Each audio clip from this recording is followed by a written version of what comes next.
My love for the Alien Ant Farm version of Smooth Criminal and the video really knows no bounds. But that's not why I chose it to kick off this segment. Because, they say repeatedly, Annie, are you okay? Are you okay? Are you okay, Annie? And the one thing I do know is that Annie Black is A-okay.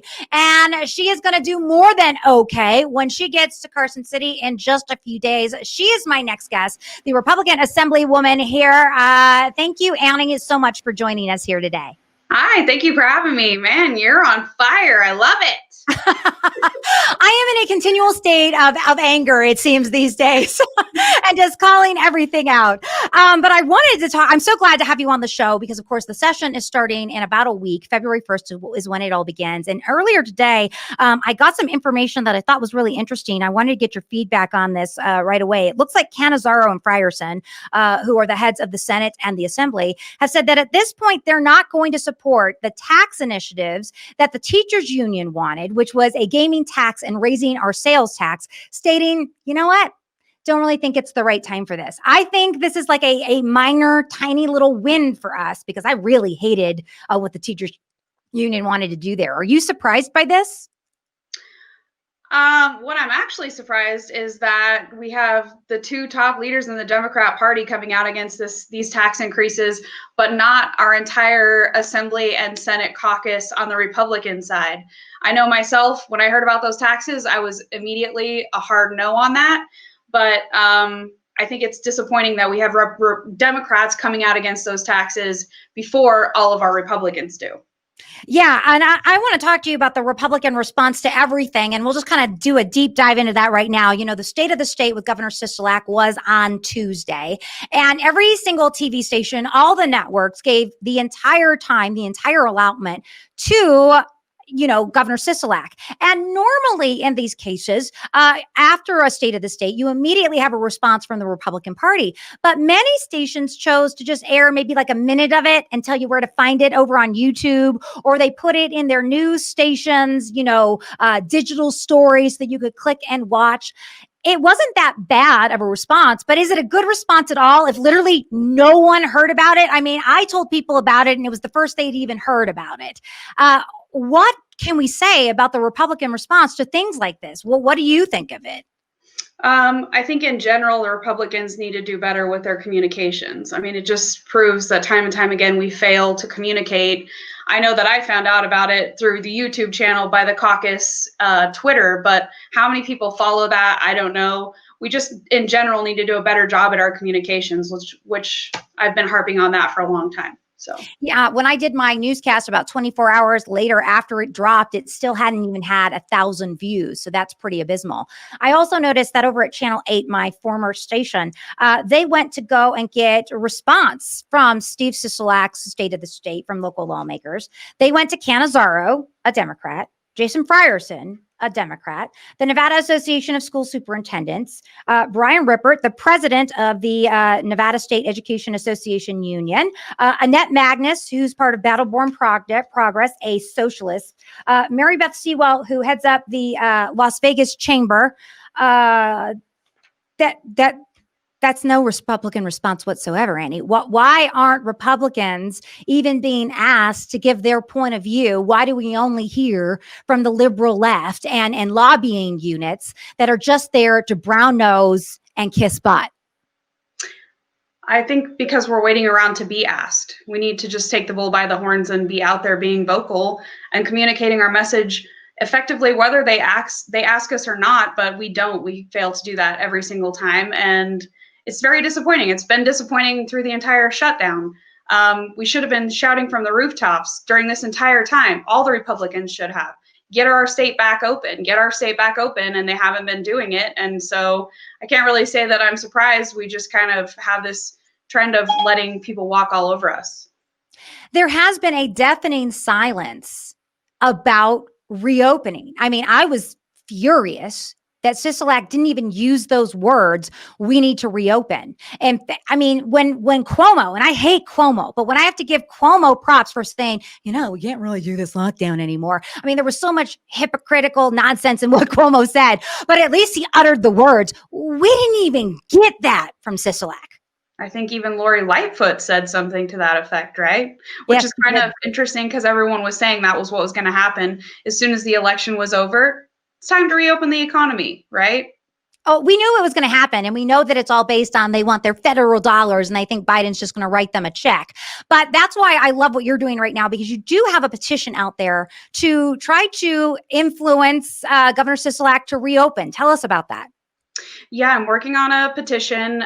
Basically, what we're doing is we're trying to collect as many signatures from Nevada residents as we can before January 24th.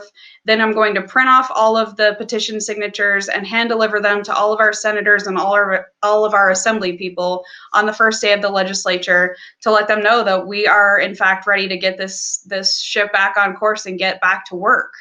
So, Uh, that's so my we've plan. only got a couple more days to get people to sign on board with that. Yep.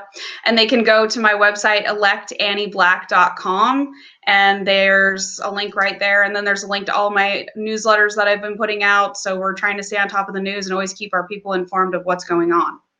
And some people might go, well, what's a petition going to do? And in dramatic fashion, can it go and change things? Not necessarily, but when you show all of these lawmakers, we're a state of 3 million people. If you have 2 million signatures on there saying, open us up, that will have an impact on what these legislators choose to do. 100%, 100%. It might not be, a recall, but I think it's in one place, signatures. It's not a phone call here or an email there. It's one place, a lot of signatures, a lot of people that are saying, we're tired of being shut down. We're tired at our restaurants or of our restaurants being at 25%.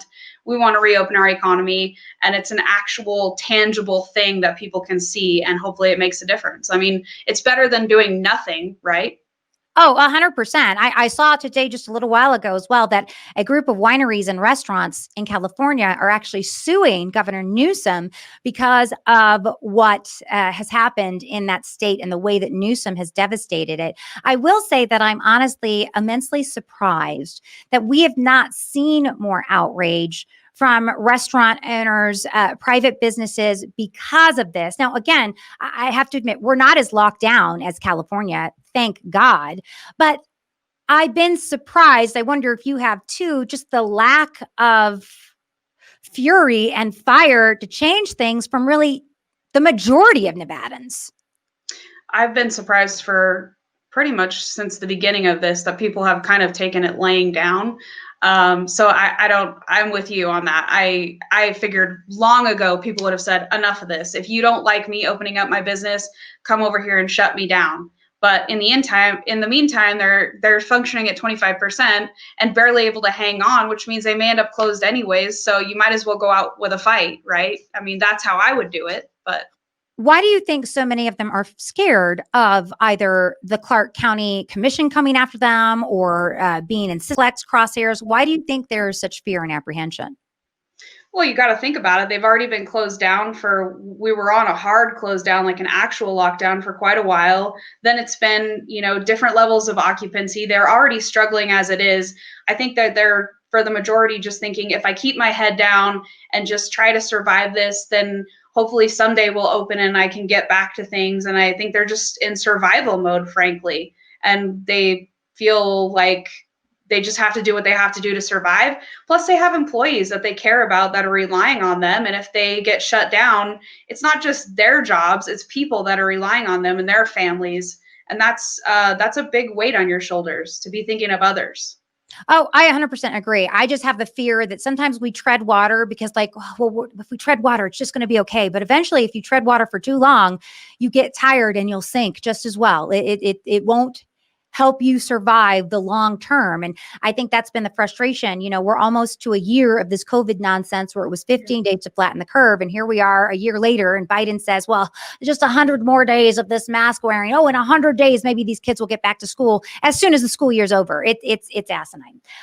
Governor Sisolak, too, in his State of the State, and when we looked at his budget, it looked like a lot of his focus was on vaccinating Nevadans, getting kids back in the classroom, growing infrastructure, energy economy nonsense. The one thing I didn't hear was anything about election integrity. Dr. Titus, in her address, she did mention that, saying, it's kind of abysmal that we were the Florida of 2000 this year, that it took us days to get our results. I know there's opinions all over the place, but I will say this, that in the states that do all mail-in ballots on the regular, they didn't have any problems.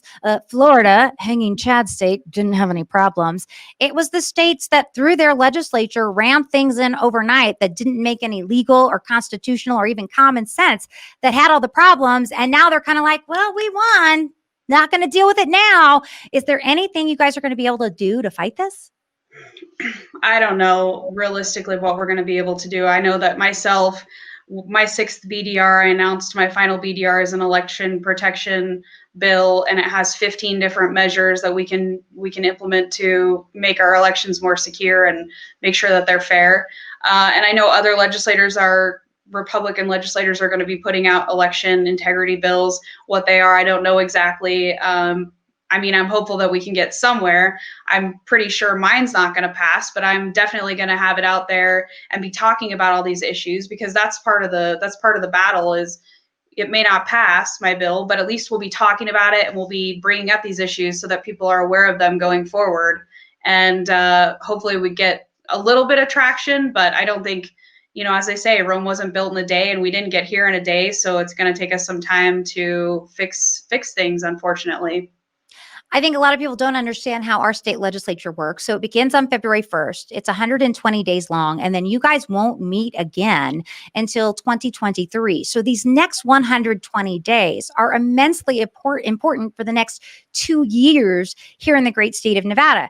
What do you think you guys are going to be able to do and accomplish to try to bring, I think at this point, the best we could ask for is even maybe a little bit of balance, because it's just in 19, it was so freaking unbalanced. It was so anti-business. It was just anti-everything. What is the goal? How are you guys going to turn just even a few things around?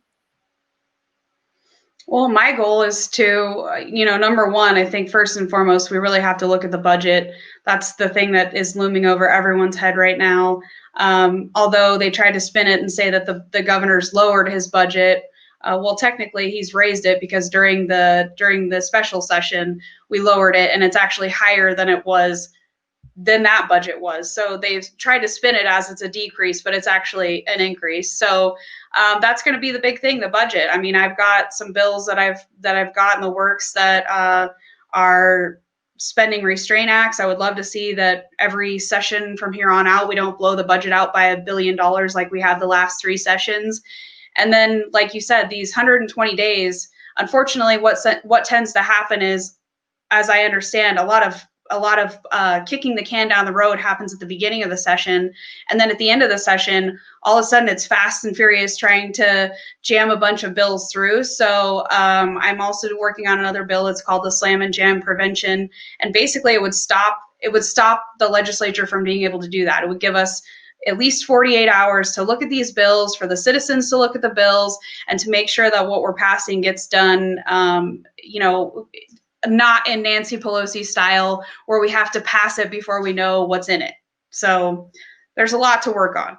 You're right. And people may not remember this, but in June of 2019, I believe 2 days before the session was supposed to end, that's when they did the unconstitutional refusing to sunset the tax without the 2/3 vote, violating the Constitution. That's when also the school district was like, oops, our bad. We need a lot more money. How much money? Several $million. What for? I don't really know. We just need it. It's absolute nonsense what happened that last week in Carson City. And you're right. It looks like the general fund expenditures are at $8.6 billion, which the Democrats are saying a 2% reduction. But if I recall, the last budget for the last 2 years was at around $8.4 billion. So we're actually seeing an increase in spending. And a lot of it is in Medicaid. This was an interesting number, that the number of enrollees increased for Medicaid by more than 18%. And they project by the end of the biennium that 1 in 4 Nevadans is going to be on Medicaid. Like, I know that COVID sucked and the lockdowns, they hurt us a great deal, but we can't have 1 in 4 Nevadans on Medicaid. Yeah, that was frankly that, and the $10,000 that the governor was saying he was going to be able to get to some of the businesses in his state of the state address were the two things that really threw me. I mean, he seemed so proud that he was going to be able to get businesses $10,000, and we were going to be able to support more people on Medicaid. And I just thought, this is so outrageous. It's so simple. Just open up the economy, let people get back to work, and we don't have to do any of this. We don't need more people on Medicaid. We don't want to, businesses don't want a $10,000 handout. They want to get back to work. So the fact that he was just so proud of himself, or appeared to be so proud of that, was really, frankly, infuriating, because it's just ridiculous. I agree. It was something like 50 million for small businesses. And it was a slap in the face when in the 2019 session, they passed more than 60 anti-business bills that actually hurt small businesses. It doesn't make any sense. He's also allocating, it was either, I can't find the number here, 20 or 30 million to UNLV for their medical school to try to fix our doctor shortage. I don't know why there hasn't been more criticism of that. Well, I'm all for getting the medical school up and running. That's not going to like magically go like, oh, look, here's all this money. Now there's all these doctors and our healthcare problems are solved. That's right. Not going to happen. Well, and I'm not by no means an expert on this, but I did sit on the LVGEA board for a while, and we talked about that, about the medical school. And although it would be great to have a medical school, from what I understand, the problem is that a lot of the doctors will graduate from medical school. They'll go off to do their internships. We don't, or whatever that's called, their residencies. We can't do that here. So generally where a doctor goes to do that, that's where they'll end up staying. So hypothetically, we could be training them here. Statistically, they're going to leave. They're going to go work somewhere else and study there. And then that's where they'll stay. And this is where we need a better press, a better media, because if any media personality had come out and said those exact words, that building the school does not guarantee that the doctors come here, because they still go for the residencies and the better paying jobs in California and Arizona and Utah, that while this is a grandiose gesture, it is nothing more than narrative and a gesture, and it does nothing to change our situation here, where we are in last place when it comes to medical, last place when it comes to schools, last place when it comes to freaking everything here in the union, right here in Nevada. Before I let you go, I do want to give you a quick chance to talk quickly about schools. I am appalled that we are not reopened. I am appalled that we are not listening to science. I am appalled that the teachers union are using this as an opportunity to get even more things for them and just don't give a rat's about the kids. What are you guys going to be able to do for education as Republicans up there? Well, I mean, the great news is we're out of the super minority, but Republicans are still in the minority. So I don't know exactly what we're going to be able to do. I guess it really just depends if the Republicans are going to be able to hang together and if we can get some people from across the aisle. But me personally, I would love to see, everything us conservatives fight for, which is parental choice, money following the students, charter schools, home schools, whatever we need to do to get our kids back in school, not only in school, but so that our education isn't dreadfully failing the way that it is, because we can't keep going the way that we're going. Our kids are only falling farther and farther behind this year. And then, I can tell you, my kid's been in school. I signed him up for a little private school since we shut down. They've had two-week closures, but for the rest of the time they've been open. The kids have been fine. And, so it works. People are doing it. It can be done. And we just got to get our kids back in school, because it's affecting their mental health. Like I said, they're falling farther and farther behind, and we can't afford to keep them out of school any longer. My kids have been in school since June. Not one COVID case in either of their classes. So everyone who says it's so dangerous can really just stick it. I don't need science. I have my own life to prove these kids need to be back in the classroom. Annie, I'm excited that you're up there. I'm excited what you're doing. I hope you will join us again, because this show is making a huge commitment over the next 120 days when this session starts to keep people informed, because I'm sick and tired of all these bills happening in June and everyone goes, I didn't even know that was happening. What did they do? We've got to get people informed. So I hope you will keep us informed, and I hope you'll join us again, Annie.